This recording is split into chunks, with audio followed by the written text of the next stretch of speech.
বিদ্যালয় শিক্ষা জীবনের সবচেয়ে গুরুত্বপূর্ণ পরীক্ষা এসএসসি বা মাধ্যমিক ও সমমান। 10 আগস্ট প্রকাশ করা হয়েছে চলতি বছরের পরীক্ষার ফলাফল প্রত্যাশা মতো না এলেও হতাশ হওয়ার কারণ নেই শিক্ষার্থীদের। এসএসসি ও সমমান পরীক্ষার ফল প্রকাশের পর ফল নিয়ে অসন্তুষ্ট পরীক্ষার্থীদের জন্য শুরু হয়েছে খাতা চ্যালেঞ্জ বা ফল পুনঃপরীক্ষণের সুযোগ। 11 আগস্ট মঙ্গলবার থেকে শুরু হওয়া এ আবেদন চলবে আগামী 17 আগস্ট পর্যন্ত।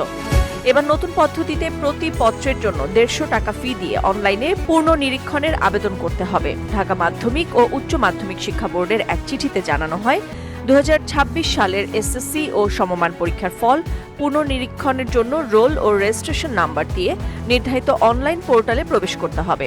এরপর ড্রপ ডাউন মেনু থেকে সংশ্লিষ্ট শিক্ষা বোর্ড নির্বাচন করে সাবমিট বাটনে ক্লিক করতে হবে।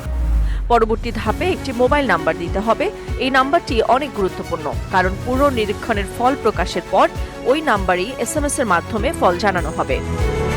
আবেদন প্রক্রিয়ায় প্রবেশের পর শিক্ষার্থীদের বিষয়ভিত্তিক ফলাফল দেখা যাবে।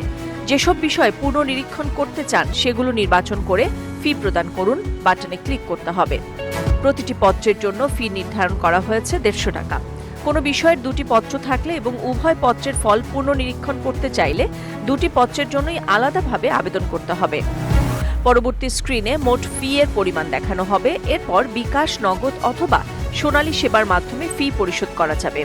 ফি পরিশোধের বিস্তারিত নির্দেশনা পুনঃনিরীক্ষণ পোর্টালে পাওয়া যাবে। ফি পরিশোধের পর আবার আবেদন পোর্টালে ফিরে এসে জমা দিন বাটনে ক্লিক করতে হবে। তাহলেই আবেদন প্রক্রিয়া সম্পন্ন হবে। একবার ফি দিয়ে আবেদন জমা দেওয়ার পরও কোনো শিক্ষার্থী চাইলে একই প্রক্রিয়ায় নতুন কোনো বিষয় পুনঃনিরীক্ষণের জন্য যুক্ত করতে পারবেন। তবে নতুন করে মোবাইল নাম্বার দেওয়ার প্রয়োজন হবে না।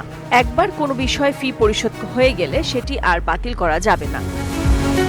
শিক্ষার্থীদের নির্ধারিত সময়ের মধ্যেই অনলাইনে আবেদন সম্পন্ন করতে হবে।